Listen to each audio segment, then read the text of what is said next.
Friends, इस video के through हम आपको CAPF जो पैरामिलिट्री फोर्सेस में डायरेक्ट रिक्रूटमेंट होता है असिस्टेंट कमांडेंट का, उसके सिलेबस के बारे में डिस्कस करेंगे क्योंकि इसका एग्ज़ाम एवरी ईयर होता है। और दिस ईयर इन 2017 ये अराउंड मई और जून के आसपास होने वाला है।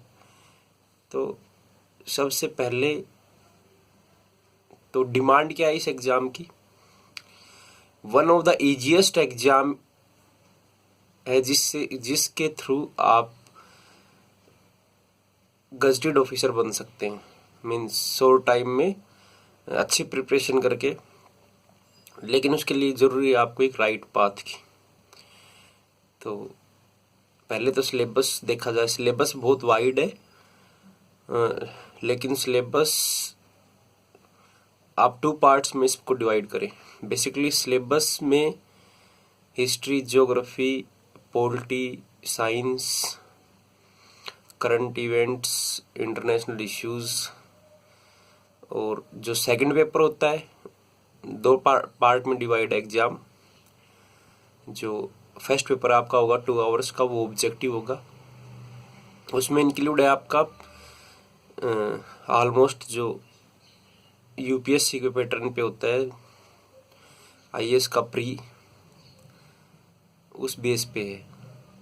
तो जो 2 आवर्स का है उसमें आपको history, geography, polity, Indian economy और करंट इश्यूज, मैथ, रीजनिंग, तो ये तो ऑब्जेक्टिव पार्ट है। उसके बाद जो 3 आवर्स का पेपर होता है वो सब्जेक्टिव है। उसमें चॉइस है ओनली 1 क्वेश्चन में। वो क्या है, इससे प्रैक्टिस का है। वो इधर आप इंग्लिश में लिख सकते हो और हिंदी में लिख सकते हैं। बाकी रेस्ट ऑफ जो क्वेश्चन होंगे 4, वो सभी आपको you have to write down in English. उसमें कंप्रीहेंशन है, प्रेसिज राइटिंग है और 50 नंबर की ग्रामर है। तो शुरुआत करते हैं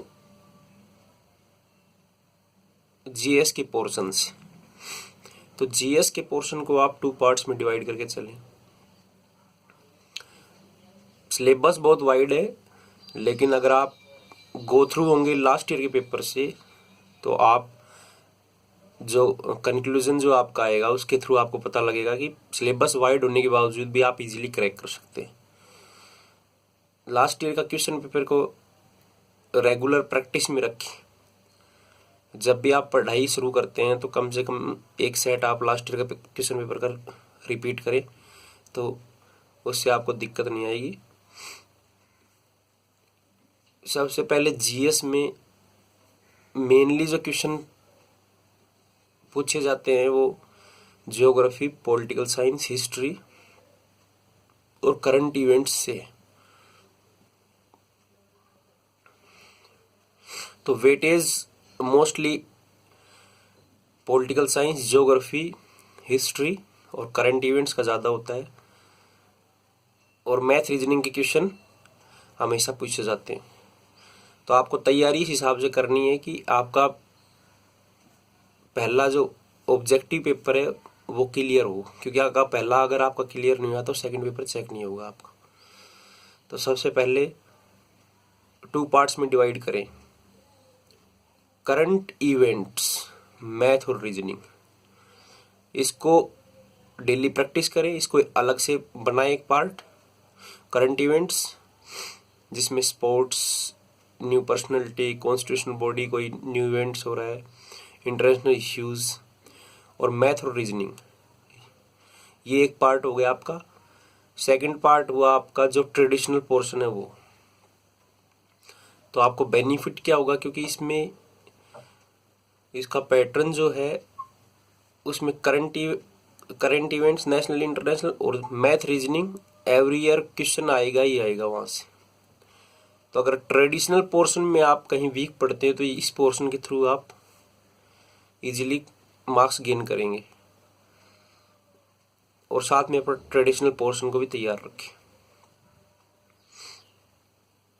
अगर आपको कहीं ट्रेडिशनल पोर्शन में आप कोई फैक्ट या कोई चीज़ भूलते हैं तो ये चीज़ आपको बचाएगी। इसलिए मैं बार बार एम्फेसाइज कर रहा हूँ इस चीज़ पर कि आपको करंट इवेंट्स नहीं छोड़ना, रेगुलर कोई भी न्यूज़पेपर पढ़ना है, उसके नोट्स बनाने हैं उसके थ्रू, और रेगुलर एक मैगजीन पढ़नी है, और मैथ और रीजनिंग रेगुलर उसकी प्रैक्टिस रखनी है।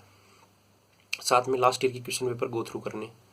अगर ये आप 6 मंथ करते हैं तो आपको कोई नहीं रोक सकता। साथ में आप जो आपका ट्रेडिशनल पोर्शन है उसकी क्या कैसे तैयारी करनी है, उसके लिए आप एनसीईआरटी लें 6 से लेकर 12 तक।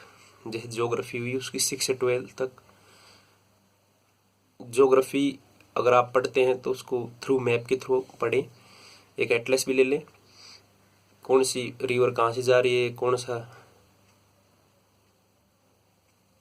टाउन कहाँ पर है, जो न्यूज़ में है उसको भी साथ में लोकेट करते रहे, क्योंकि आप पैरामिलिट्री फोर्सेस में जा रहे हो और ज्योग्राफी से काफ़ी क्वेश्चन आते हैं। उसके बाद पॉलिटिकल साइंस की 6 से लेकर 12, साइंस की 6 से 10, और इकोनॉमी की 9, 10, 11, 12। तो इस प्रकार एनसीईआरटी ट्रेडिशनल पार्ट आपका कवर करेगी, बाकी आप मैगजीन और न्यूज़पेपर से देख लें। साथ में मैथ और रीजनिंग को रेगुलर प्रैक्टिस में रखें। अब सेकंड पेपर की प्रैक्टिस कैसे करें, क्योंकि काफ़ी कन्फ्यूज़न रहता है सेकंड पेपर में। तो सेकंड पेपर में आफ्टर 2011 एक न्यू एडिशन किया था उन्होंने कि 50 नंबर की ग्रामर ऐड की है। तो जो हिंदी बैकग्राउंड के हैं उनके लिए एक ईजी वे हो गया पास करना सेकंड पेपर, कि 50 नंबर ग्रामर आपको करनी है। और ऐसे आइदर आप हिंदी में लिखना, कंफर्टेबल है तो हिंदी में लिखें, इंग्लिश में लिखना है तो इंग्लिश में लिखें। तो 50 नंबर ग्रामर के लिए ग्रामर की प्रैक्टिस करें, साथ में ऐसे की प्रैक्टिस करें। डेली एक ऐसे कोई भी टॉपिक पे आपको प्रैक्टिस करनी है, लिख के देखना है, क्योंकि सब्जेक्टिव है। तो एक राइटिंग की प्रैक्टिस भी बहुत इंपॉर्टेंट रोल प्ले करती है वहाँ। दूसरा जो प्रेसी राइटिंग होती है वो बहुत ही डिफ़िकल्ट तो नहीं होती, लेकिन वहाँ अलग से एक आपको सीट मिलती है। तो उस सीट पर आपको कैसे उसी पर करनी है प्रेसी। तो प्रेसी का अर्थ क्या होता है, एक समराइज करना चीज़ को। फॉर एग्जांपल आप किसी जगह पर विजिट किया आपने, या फॉर एग्जांपल आपने कोई किताब पूरी किताब कंप्लीट की है किसी भी टॉपिक के ऊपर।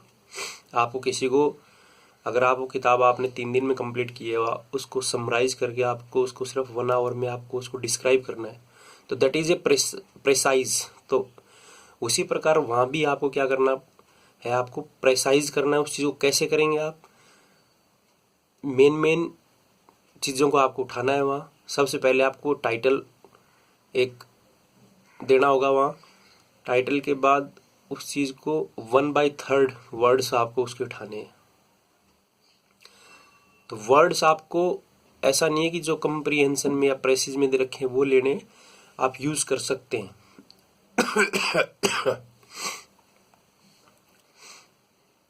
तो ये प्रेसाइज की भी एक बुक आती है मार्केट में, तो उससे प्रैक्टिस करें आप रेगुलर, क्योंकि कंप्रीहेंशन, एसे और प्रेसाइज और ग्रामर, इनकी अगर रेगुलर प्रैक्टिस करेंगे तो easily you can do in exam.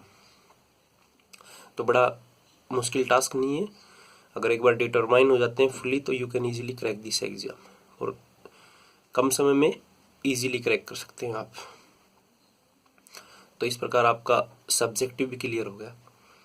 ऐसे को भी इसी प्रकार करना है। सबसे पहले उसको एक टाइटल देना है, भूमिका बनानी है, उसके बाद उसकी एक बॉडी, लास्ट में कंक्लूजन। ये चीज़ मेन रोल प्ले करेगी। तो कोई भी ऐसे ले, उसकी भूमिका तैयार की, उसका बॉडी बनाई और उसके बाद उसका कंक्लूजन दिया। जय हिंद, जय भारत।